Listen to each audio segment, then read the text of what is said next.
আসসালামু আলাইকুম, স্বাগতম অনিক্স বাংলা ল লেকচার আইনের সহজ ও বিস্তারিত আলোচনা। আমাদের আজকের আলোচনার বিষয় ফৌজদারি কার্যবিধি 1898 অনুযায়ী ফৌজদারি আপিল, ক্রিমিনাল আপিল। তো আজকের আলোচনায় আমরা দেখব ফৌজদারি কার্যবিধির অধীন আপিল বলতে কি বোঝায়, আপিলের বিষয়বস্তু কি কি, কোন কোন গ্রাউন্ডে আপিল করা যায় এবং কোন কোন ধারার অধীন কোন কোর্টের আদেশের জাজমেন্টের বিরুদ্ধে যদি কেউ সংক্ষুব্ধ হয় তবে কোন কোর্টে সে আপিল দায়ের করতে পারবে ইত্যাদি বিষয় সম্পর্কে আমরা বিস্তারিত আলোচনা করব। তো এই যে টপিকটা আপিল, এই টপিকটা আমাদের বার কাউন্সিল এক্সামের যারা দিবেন, বার কাউন্সিল এক্সামের প্রার্থী তাদের জন্য খুবই গুরুত্বপূর্ণ। তাছাড়া হচ্ছে আমরা যারা সিআরপিসি কোর্স করছি তাদের জন্য অত্যন্ত গুরুত্বপূর্ণ। কেননা আমরা আপিল কোন জায়গায় করতে হয়, রিভিউ কোন জায়গায় কোন গ্রাউন্ডে করতে হয় এবং রিভিশন কোন জায়গায় কোন গ্রাউন্ডে করতে হয়, এই বিষয়গুলা মানে একটা গুলিয়ে ফেলি আমরা, যে কোন জায়গায় আমরা আপিল করব, কোন কোন ক্ষেত্রে রিভিশন করব, রিভিউ করব, এই বিষয়গুলো আমরা গুলিয়ে ফেলি। তো এই বিষয়গুলা আমরা সহজে বোঝার জন্য আজকে আপিল সম্পর্কে আলোচনা করব, তারপর দিন রিভিশন, এরপর দিন রিভিউ সম্পর্কে আলোচনা করে আমরা এই বিষয়টা একেবারে ক্লিয়ার হয়ে নিব ইনশাআল্লাহ। হ্যাঁ, তো আশা করি আপনারা সবাই ভিডিও লেকচারগুলো দেখবেন। তো আজকের আলোচনার যে মূল বিষয় আপিল, সেটা দিয়ে আমরা শুরু করি যে আপিল বলতে কি বোঝায়। প্রথমে একটা সিম্পল ডেফিনেশন আমি আমার মতো করে দেই, তারপর হচ্ছে একটা বইয়ের ডেফিনেশন আমরা আলোচনা করব। তো আপিল বলতে আমরা কি বুঝি? আপিল বলতে আমরা বুঝি যখন একটা বিচারিক আদালত, একটা বিচারিক আদালত একটা জাজমেন্ট দিল, সেই জাজমেন্টে যদি কোনো পক্ষ সংক্ষুব্ধ হয়, অ্যাগ্রিভড হয়, জাজমেন্টটা মেনে নিতে পারছে না, তখন ওই বিচারিক আদালতে ঊর্ধ্বতন আদালত যেটা আছে, কম্পিটেন্ট, আপিল শোনার জন্য কম্পিটেন্ট, ওই আদালতে গিয়ে সে ওই নিম্ন আদালতের জাজমেন্টটাকে, সে যে সংক্ষুব্ধ, সে ঊর্ধ্বতন আদালতে আবার যাবে, গিয়ে হচ্ছে ওই নিম্ন আদালতের জাজমেন্টটাকে সমর্থনযোগ্য কিনা ইত্যাদি যাচাই বাছাইয়ের জন্য প্রেরণ করবে। এই যে প্রেরণ করার অধিকারটা, প্রেরণ করবে বা প্রেরণ করার অধিকারটা, সেই অধিকারটাকেই বলে হচ্ছে কি আপিল। তো আমরা একটা বইয়ের ডেফিনেশন যদি দেখি, তো নিম্ন আদালতের রায় সমর্থনযোগ্য কিনা তা নিরূপণের জন্য বা যাচাই বাছাইয়ের জন্য ঊর্ধ্বতন আদালত বা উচ্চ আদালতে আনার অধিকার বা প্রক্রিয়া বা প্রতিকার চাওয়ার প্রক্রিয়াটাকে কি বলে? আপিল বলে। আমি আবার বলি যে নিম্ন আদালতের রায় সমর্থনযোগ্য কিনা তা নিরূপণ বা যাচাই বাছাইয়ের জন্য ঊর্ধ্বতন অথবা উচ্চ আদালতে আনার অধিকার বা প্রতিকার চাওয়ার প্রক্রিয়াটাকে কি বলে? আপিল বলে। ঠিক আছে, তো এই আপিলটা চাইবে কে? এগ্রিভ পার্টি। তো এখন আমরা দেখবো ধারা 407। ধারা 407 এ আপিল সম্পর্কে কি বলছে? ফৌজদারি কার্যবিধি 1898 এর ধারা 407 এ বলছে কি, দ্বিতীয় বা তৃতীয় শ্রেণীর ম্যাজিস্ট্রেটের দণ্ডাদেশের বিরুদ্ধে আপিল। তো এখানে বলছে কি যে দ্বিতীয় শ্রেণীর ম্যাজিস্ট্রেট অথবা তৃতীয় শ্রেণীর ম্যাজিস্ট্রেট, ফৌজদারি কার্যবিধির অধীন আমাদের যে ম্যাজিস্ট্রেট সমূহ আমরা জানি যে দ্বিতীয় শ্রেণীর ম্যাজিস্ট্রেট অথবা তৃতীয় শ্রেণীর ম্যাজিস্ট্রেট যদি একটা দণ্ড প্রদান করে, সেই দণ্ডের বিরুদ্ধে যদি কেউ অ্যাগ্রিভড হয়, মানে দণ্ডটা মেনে নিতে পারছে না, সে যদি মনে করে যে প্রপার দণ্ড তাকে দেয়নি, তো সে সংক্ষুব্ধ ব্যক্তি কি ওই দ্বিতীয় বা তৃতীয় শ্রেণীর আদালত ম্যাজিস্ট্রেটের আদালতের দণ্ডাদেশের বিরুদ্ধে আপিল দায়ের করতে পারবে কোথায়? চিফ জুডিশিয়াল ম্যাজিস্ট্রেট কোর্টে। দ্বিতীয় শ্রেণী বা তৃতীয় শ্রেণীর ম্যাজিস্ট্রেটের দণ্ডাদেশের বিরুদ্ধে যদি কোনো পার্টি এগ্রিভড হয়, আসামি পক্ষ, তখন ওই আসামি পক্ষ কি করবে হচ্ছে চিফ জুডিশিয়াল ম্যাজিস্ট্রেট আদালতে কি করবে? আপিল দায়ের করতে পারবে। তারপর হচ্ছে ধারা 408। ধারা 408 খুবই গুরুত্বপূর্ণ এবং ইম্পর্টেন্ট, সহজ। সেটা হচ্ছে কি, প্রথম শ্রেণীর ম্যাজিস্ট্রেট এবং হচ্ছে যুগ্ম দায়রা জজ আদালতের বিরুদ্ধে, দণ্ডাদেশের বিরুদ্ধে কি করতে পারবে? আপিল দায়েরের যে বিষয়টা আছে। তো এখানে বলছে কি যে প্রথম শ্রেণীর ম্যাজিস্ট্রেট যদি কোনো প্রকারের দণ্ড দেয়, তবে সেই জাজমেন্ট দেয় বা দণ্ড দেয়, তবে সেই দণ্ডাদেশের বিরুদ্ধে হচ্ছে আপিল দায়ের করবে হচ্ছে কোথায়? দায়রা জজ আদালতে। প্রথম শ্রেণীর ম্যাজিস্ট্রেটের দণ্ডাদেশের বিরুদ্ধে আপিল দায়ের করবে হচ্ছে দায়রা জজ আদালতে। আর যুগ্ম দায়রা জজ আদালত যদি অনধিক 5 বছর, অনধিক 5 বছরের কম, 5 বছরের কম দণ্ড দেয়, তবে সেই ওই দণ্ডের বিরুদ্ধে আপিল দায়ের করতে পারবে কোথায়? দায়রা জজ আদালতে। যুগ্ম দায়রা জজ আদালত যদি 5 বছরের কম এরকম কোনো দণ্ড দেয়, তবে সেই দণ্ডাদেশের বিরুদ্ধে আপিল দায়ের করতে পারবে সংক্ষুব্ধ পার্টি বা আসামি পক্ষ কোথায়? দায়রা জজ আদালতে। আবার বলছি কি, যুগ্ম দায়রা জজ আদালতে যদি 5 বছরের বেশি দণ্ড দেয়, তো সেই দণ্ডাদেশের বিরুদ্ধে আপিল দায়ের করবে হচ্ছে কোথায়? হাইকোর্ট ডিভিশনে। এখানে দুইটা বিষয়, যে যুগ্ম দায়রা জজ 408 অনুযায়ী যদি 5 বছরের কম কোনো দণ্ড দেয়, তবে সেই দণ্ডাদেশের বিরুদ্ধে আপিল দায়ের করবে হচ্ছে কোথায়? দায়রা জজ আদালতে। যুগ্ম দায়রা জজই যদি 5 বছরের বেশি দণ্ড দেয়, কারাদণ্ড দেয়, তবে সেই দণ্ডের বিরুদ্ধে আপিল দায়ের করতে হবে কোথায়? হাইকোর্ট ডিভিশনে। এখানে আরেকটা বিষয় আছে যে যুগ্ম দায়রা জজ যদি হচ্ছে কি আর দণ্ডবিধির 124-এর ক অনুযায়ী যদি রাষ্ট্রদ্রোহিতার বিরুদ্ধে কোনো দণ্ড প্রদান করে, তবে সেই রাষ্ট্রদ্রোহিতার বিরুদ্ধে দণ্ড প্রদানের করার পরে এগ্রিভ পার্টি সরাসরি হাইকোর্ট ডিভিশনে আপিল দায়ের করবে। এখন দেখবো হচ্ছে ধারা 410। ধারা 410 বলছে কি দায়রা জজ অথবা অতিরিক্ত দায়রা জজ আদালত যদি কোনো দণ্ড প্রদান করে তবে বা যদি কোনো রায় দেয়, তবে সেই রায় বা দণ্ডের বিরুদ্ধে আপিল দায়ের করতে হবে কোথায়? হাইকোর্ট ডিভিশনে। দায়রা জজ অথবা অতিরিক্ত দায়রা জজ যদি কোনো রায় প্রদান করে, সে রায়ের এগেইনস্টে হচ্ছে কোনো এগ্রিভ পার্টি কোথায় আপিল দায়ের করবে? হাইকোর্ট ডিভিশনে। এটা বলা আছে কোথায়?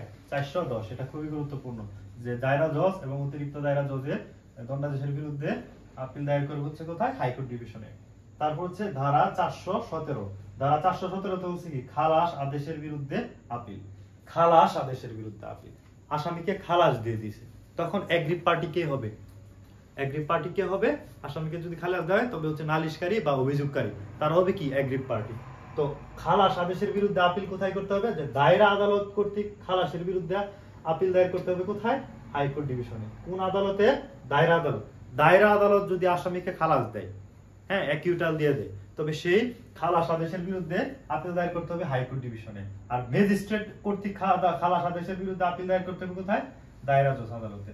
যদি কোনো ম্যাজিস্ট্রেট, সে হতে পারে চিফ জুডিশিয়াল, সে হতে পারে metropolitan magistrate, first class, second class, third class, যে ম্যাজিস্ট্রেটই আছে, কোনো ম্যাজিস্ট্রেট যদি খালাস আদেশ দেয়, তবে সেই ম্যাজিস্ট্রেটের খালাস আদেশের বিরুদ্ধে আপিল দায়ের করতে হবে কোথায়? দায়রা জজ আদালতে। আর দায়রা জজ আদালত যদি কোনো মানে খালাস দেয় কোনো অপরাধীকে, তবে সেই অপরাধ সেই খালাস আদেশের বিরুদ্ধে সংক্ষুব্ধ পক্ষ কি করতে পারে? হাইকোর্ট ডিভিশনে আপিল দায়ের করতে পারে। এখানে একটা নোট আছে, সেই নোটটা আমরা অবশ্যই মনে মুখস্থ রাখবো যে খালাস আদেশের বিরুদ্ধে আপিলের তামাদি মেয়াদ হচ্ছে 60 দিন। খালাস আদেশের বিরুদ্ধে আপিলের তামাদি মেয়াদ 60 দিন। খালাস আদেশের বিরুদ্ধে আপিলের তামাদি মেয়াদ 60 দিন। আর সরকার কর্তৃক খালাস আদেশের বিরুদ্ধে তামাদি মেয়াদ হচ্ছে কোথায়? 6 মাস। মানে যদি অভিযোগকারী বা নালিশকারী যদি খালাস যদি হচ্ছে পক্ষ থাকে, তবে হচ্ছে সে 60 দিনের মধ্যে হচ্ছে খালাস আদেশের বিরুদ্ধে আপিল দায়ের করতে হয়। আর যদি হচ্ছে পক্ষ থাকে সরকার, তবে সরকার যদি সংক্ষুব্ধ পক্ষ হয়, সরকার হচ্ছে তামাদি মেয়াদ পাবে খালাস আদেশের বিরুদ্ধে আপিলের জন্য 6 মাস। আর হচ্ছে সাধারণ মানুষ যদি হচ্ছে অভিযোগকারী থাকে, নালিশকারী থাকে, তবে তারা পাবে হচ্ছে 60 দিন। ধারা 417 ক, এটা খুবই গুরুত্বপূর্ণ। 417 ক বার কাউন্সিল এক্সামের জন্য খুবই গুরুত্বপূর্ণ যে অপর্যাপ্ত দণ্ডাদেশের বিরুদ্ধে হাইকোর্ট ডিভিশনে আপিল দায়ের করতে হবে। অপর্যাপ্ত দণ্ডাদেশের বিরুদ্ধে আপিল দায়ের করতে হবে হাইকোর্ট ডিভিশন। যে কোর্টই অপর্যাপ্ত দণ্ডাদেশ প্রদান করুক না কেন, সরাসরি আপিল দায়ের করতে হবে কোথায়? হাইকোর্ট ডিভিশনে। মানে অপর্যাপ্ত দণ্ডাদেশ বলতে কি বোঝায়?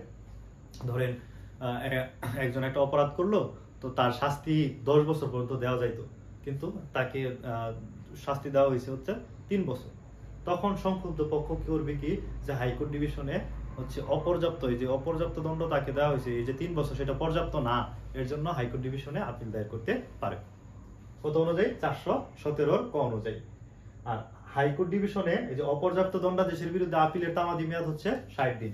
অপর্যাপ্ত দণ্ডাদেশের বিরুদ্ধে হাইকোর্ট ডিভিশনে আপিল দায়েরের তামাদি মেয়াদ হচ্ছে 60 দিন। আর আসামিকে কারণ দর্শানোর সুযোগ না দিয়ে হচ্ছে দণ্ড বা বৃদ্ধি করবে না। এখন অপর্যাপ্ত দণ্ডাদেশের বিরুদ্ধে আপিল দায়ের করলো সংক্ষুব্ধ পক্ষ কোথায়? হাইকোর্ট ডিভিশনে। কিন্তু হাইকোর্ট ডিভিশন আসামিকে বলার সুযোগ না দিয়ে তার দণ্ড বাড়ায় দিতে পারবে না। তাকে বলার সুযোগ দিয়ে যথাযথ গ্রাউন্ড দেখার পরে হচ্ছে দণ্ড বাড়ানোর যদি প্রয়োজন মনে করে তখন বাড়াবে। তারপর হচ্ছে ধারা 418। ধারা 418 তে বলছে কি আপিলের বিষয়। আপিলের বিষয় হচ্ছে মূলত দুইটি। কোন দুইটি বিষয়ে আপিল দায়ের করতে পারে এটা বলা আছে কোথায়? ধারা 418 তে। কোন কোন বিষয়ে আপিল করতে পারে একজন সংক্ষুব্ধ পক্ষ? যে ঘটনাগত প্রশ্ন অথবা আইনের প্রশ্নে, ঘটনার প্রশ্নে অথবা আইনের প্রশ্নে হচ্ছে আপিল দায়ের করা যায়। তারপর হচ্ছে ধারা 420। ধারা 420 আলোচনা করা হয়েছে কি আপিলকারী জেলে থাকলে আপিলের দরখাস্ত জেলের ভারপ্রাপ্ত কর্মকর্তার নিকট দাখিল করতে হবে। এখন যে ব্যক্তি আপিল করবে, সে আপিলকারী যদি জেলের মধ্যে থাকে, তবে ওই আপিলকারী হচ্ছে থানার ভারপ্রাপ্ত কর্মকর্তা যে আছে বা জেলের ভারপ্রাপ্ত কর্মকর্তা যে আছে, ওই জেলের ভারপ্রাপ্ত কর্মকর্তার কাছে আপিলের দরখাস্ত দাখিল করবে, সেজন্য হচ্ছে যথাযথ কোর্টে হচ্ছে আপিলটা পৌঁছায় দেয়। তারপর হচ্ছে ধারা 421, ধারা 421 বলছে কি আপিল সরাসরি খারিজ। যদি আদালত মনে করে যে আদালতের কাছে আপিল দায়ের করা হলো, সে আদালত যদি দেখে যে না এখানে কোনো আপিল নেওয়ার মতো কোনো গ্রাউন্ড নেই, রিজনেবল গ্রাউন্ড নেই, সেক্ষেত্রে আদালত আপিল সরাসরি খারিজ করে দিতে পারে। কত ধারা অনুযায়ী? 421 ধারা অনুযায়ী, সিআরপিসি 421 ধারা অনুযায়ী। সেই ক্ষেত্রে আপিল গ্রহণকারী আদালত আপিলকারীর আপিল যদি যথাযথ মনে না করে তবে সরাসরি খারিজ করে দিতে পারে। তারপর হচ্ছে ধারা 423, ধারা 423 আলোচনা করা হয়েছে কি আপিল নিষ্পত্তির ব্যাপারে আপিল আদালতের ক্ষমতা সমূহ নিয়ে। এটা আবার সিপিসির 107 ধারাতে আলোচনা আছে যে আপিল নিষ্পত্তির ব্যাপারে আপিল আদালতের ক্ষমতা। তো আপিল আদালতের কি কি ক্ষমতা আছে? যে আপিল আদালত খালাস আদেশ পরিবর্তন করে অধিকতর তদন্ত করতে পারে, খালাস আদেশ পরিবর্তন করতে পারে, অধিকতর তদন্ত করতে পারে, পূর্ণ বিচারের জন্য প্রেরণ করতে পারে। তারপর হচ্ছে দণ্ডাদেশ পরিবর্তন করে দিতে পারে, আসামিকে অব্যাহতি দিতে পারে, খালাস দিতে পারে, হ্যাঁ, দণ্ড হ্রাস বা বৃদ্ধি করতে পারে। যেটা প্রয়োজন মনে করবে আদালত তার ক্ষমতা প্রয়োগ করে যথাযথ যে ডিসিশনটা নেওয়া দরকার, সে আদালত খালাস আদেশও পরিবর্তন করতে পারে আপিলে, আবার হচ্ছে অধিকতর তদন্তের আদেশও দিতে পারে, আবার পূর্ণ বিচারের জন্য প্রেরণ করতে পারে। আবার হচ্ছে কি দণ্ডাদেশও পরিবর্তন করতে পারে, দণ্ডাদেশ বৃদ্ধি বা হ্রাসকরণ বা বৃদ্ধিকরণ করতে পারে, যেটা আদালত যথাযথ মনে করবে। তারপর হচ্ছে ধারা 428, ধারা 428 বলছে কি আপিল আদালতের অতিরিক্ত সাক্ষ্য গ্রহণের নির্দেশ দিতে পারে। আপিল আদালত অতিরিক্ত সাক্ষ্য গ্রহণের যদি প্রয়োজন মনে করে, হ্যাঁ, তখন আপিল আদালত অতিরিক্ত সাক্ষ্য গ্রহণের জন্য কি দিতে পারে? নির্দেশ দিতে পারে একটা। তারপর হচ্ছে ধারা 431, এটা খুবই গুরুত্বপূর্ণ এমসিকিউর জন্য। ধারা 431 এখানে বলছে কি আপিল পণ্ড হওয়া না হওয়ার ব্যাপারে ধারা 431 বলছে। এখন যে আপিল দায়ের করা হলো আপিল আদালতে, তো অভিযুক্ত ব্যক্তি যে আছে সে হচ্ছে মারা গেছে, এখন কি হবে? যার বিরুদ্ধে হচ্ছে দণ্ডাদেশের বিরুদ্ধে ধরেন আপিল দায়ের করা হলো, এখন অভিযুক্ত ব্যক্তি মারা গেছে, তো আপিলটা এখানে অ্যাবেট হয়ে যাবে, পণ্ড হয়ে যাবে, আপিল পণ্ড হয়ে যাবে। কিন্তু যদি জরিমানা আদায়ের ক্ষেত্রে বলা থাকে আপিল দায়ের করা হয়, তখন সেই ক্ষেত্রে মানে আসামি যদি মারাও যায় তবুও আপিল অ্যাবেট হবে না, পণ্ড হবে না, এটা আমাদের মনে রাখতে হবে। ধারা 431 অনুযায়ী যদি হচ্ছে জরিমানা আদায়ের মামলা জন্য আপিল দায়ের করা হয়, তখন সেক্ষেত্রে আপিলকারী মানে অপরাধী যদি মারাও যায়, যার এগেইনস্ট আপিল দায়ের করা হয়েছে, তবুও আপিল অ্যাবেট হবে না। তার উত্তরাধিকার, তার যে সম্পত্তি আছে সেই সম্পত্তি থেকে সেই জরিমানাটা তখন আদায় করে নেওয়া হবে। তো আজকের আলোচনা এতটুকু। আজকে আমরা আলোচনা করলাম ফৌজদারি কার্যবিধির অধীন আপিল কাকে বলে, আপিল কয়টি গ্রাউন্ডে করা যায়, কোন কোর্টের আপিল কোন কোর্টে দায়ের করতে হবে ইত্যাদি বিষয়সমূহ। যদি কারো কোনো কোশ্চেন এবং কোয়ারিজ থাকে অবশ্যই কমেন্টস বক্সে জানাবেন। ধন্যবাদ সবাইকে।